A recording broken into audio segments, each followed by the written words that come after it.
Good morning, good afternoon, good evening, folks. Michael Zuber, one rental at a time, back with a returning guest and someone who is doing the work for you. Yes, you right there. John is doing some amazing work for you. John, how you doing this weekend? I'm awesome. How about you? I'm doing well, man. So you took our casual conversation with last week, looking at the 52-year spreadsheet, which you have already improved endlessly. And now you're looking at it going, what else can we add? And you actually have taken the conversation of yield curve inversion and recessions and kind of layered the data over the spreadsheet. Is that kind of the summary of the new additions this week? That's exactly right. That is amazing. So again, what we're about to look at, folks, again, we're going to pull up the 52-year spreadsheet. It's a living, breathing document. It is historical in its view, but it does tell you what is possible. It doesn't tell you what's probable. It tells you what is possible. And I think if you look at this data under the lens of, hey, what happened last time? Has it happened before? I think it really could highlight where the real estate market might go. Is that kind of fair, John? I think it is. Awesome. There's a few things Go for it. that I did some research on for the yield curve inversion. Mhm. Basically, an inverted yield curve means interest rates have flipped Yep. on U.S. Treasuries, with short-term bonds paying a higher yield, Mhm. i.e. interest rate, Mhm. than long-term bonds. Yep, exactly. I typically talked about 2 and 10s, 5s and 30s are talked about, the 3-month treasury and the 18-month, lots of different inversions. But the first thing to highlight, which is very important to me, is we always source our data, right? We can talk about it. And then again, we provide links. All the data sources are here in the data sources tab. Again, Wikipedia, yield curve. Again, you can argue with what our interpretation, but the sources of data are always there. And you've even added a tab highlighting the periods of inversion. This is people, you need to watch this. This is very important because it talks about recessions, it talks about when the date was inverted, it talks about duration. It's a lot of people asking me, how long could it go? How low could it go? Well, average duration's 12 months, right? You have it right here. So that's kind of where we're average. I think this one's going to go on the longer side, but again, average is 12.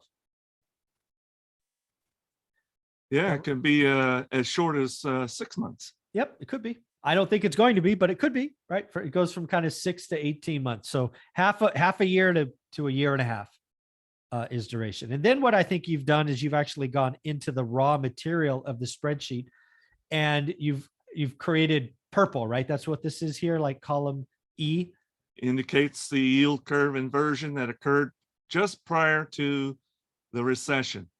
Got it. So let's look at 73. So okay, 73, the yield curve inverts, and then we have a recession. 74, 75. That's the light blue, correct? Correct. All right. So let's see what happened to real estate. So first off, interest rates were flat during the recession, which makes sense. They went up into the recession. Again, makes sense. Oh, real estate sales transactions down, but not much. Appreciation. Oh, look at that. Appreciation jumped at the end of the recession. I wonder why that is. Let's see. Income's up a little bit. Wage inflation, 5 and 6%. Okay. CPI. Oh my God. CPI, 11 and 10%. Oh, yuck. Yucky. All right. Let's look at the next one. Let's actually go to the 80s. Oh, 90s. Let's see. Oh, let's talk about 2000. That was fun. I remember 2000. That was when I lost all that money in the stock market. Ouch. Ouch. So let's see what happened. So home appreciate. So yield inverts in 2000, recession 2001. I remember it well. I was going to go IPO and we didn't do it. So existing home sales still went up in a recession. Okay, that makes sense. Home appreciation basically same year to year. Affordability, okay, went up. Income went up, oh, ever so slightly. Okay. Sorry about that phone ringing. That's okay. You're allowed to have. You're allowed a contractor who wants to do a job I've got for him. Yeah, it's okay. You're allowed to have friends. The stock market went down. Oh yeah, I remember that stock market going down. Thank you, Enron in WorldCom. So again, this is very interesting, folks. Again, I will load this in my course. I'm not going to put this video, but it will be in the course. The free course, just go to the bonus section. The paid course, go to the bonus section.